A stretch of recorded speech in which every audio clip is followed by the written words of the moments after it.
Hello again, my friends. Today I have a real gem of a movie review for you. It's 2015's Gem and the Holograms. Everybody might be a little bit surprised that I decided to watch this movie, but I try not to discriminate. Good, bad, ugly. They're all kinds of enjoyable cinema.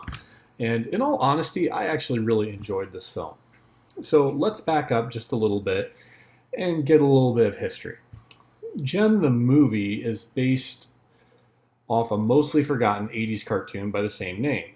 Now, I've most certainly never watched the cartoon, so I can't really speak to anything that may have or may not have happened in the animated universe, other than it ran from 1985 to 1988 and was comprised of 65 episodes.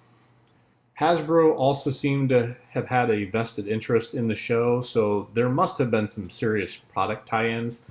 So if anyone remembers, please go ahead and comment what sort of products were associated with this. I would love to see photos of this or be directed to current merch on the market just to kind of see what exists. So getting into the overall story of this sort of pseudo coming-of-age feel-good girl story, basically, Gem, or by her real name, Jerrica Benton.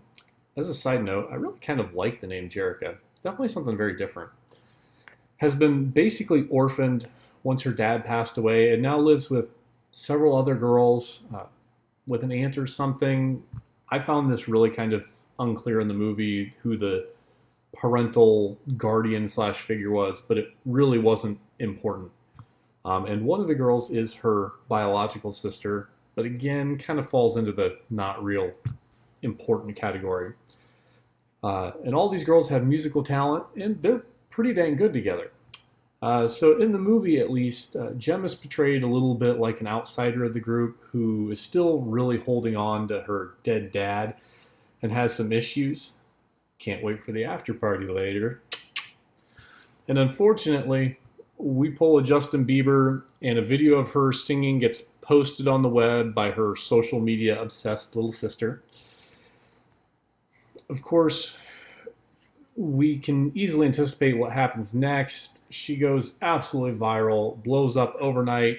Everybody's in love with her. But there's one important caveat that the way the video was posted, it was fully anonymous, so no one knows who she actually is. But at this point, the rest of the story is a bit predictable. Someone finds her, signs her. She goes on this wild ride to stardom with all the fun caveats of, partying and adventure, of doing something new and totally out of the norm for her and her sisters. But this is all done in the guise of Gem. Nobody still knows who she is. As always, I don't want to give away all the good parts of the film, but we still have a life lesson to learn, a holographic mystery to solve, and an evil record exec to defeat. Is there any such thing as a good record exec? I mean, really? Let's look at the last 2 decades, and they clearly just love to annoy people. So my thoughts on this film, as I said earlier, I actually enjoyed this film quite a bit. It was just a fun, feel-good sort of film.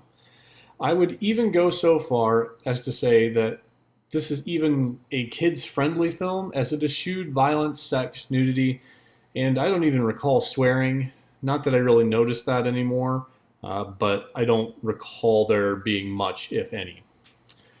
Knowing that this film is based on an 80s cartoon, I did like the way that they visually updated it for the current generation, using a lot of YouTube clippets. Things were definitely, modern time. They didn't try to put that throwback feeling in there too overtly. While the girls themselves were definitely dressed in somewhat 80s looking outfits, they still worked with today's fashion.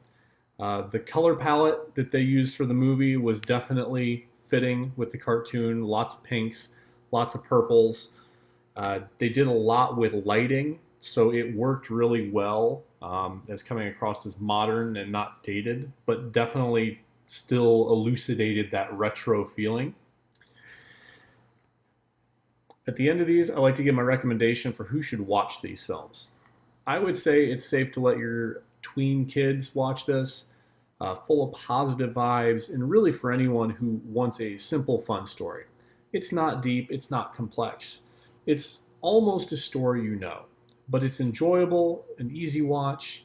Definitely a good second screener as well because you don't have to pay deep attention, but I think you'll actually get sucked into it and enjoy it a lot more than you anticipate and probably end up putting your other device down because it was just overall good, clean fun. So that's it for this time. If you like my videos, please share them, subscribe. I need more followers. And tune in next time to see what random movie I talk about, and we'll catch you later.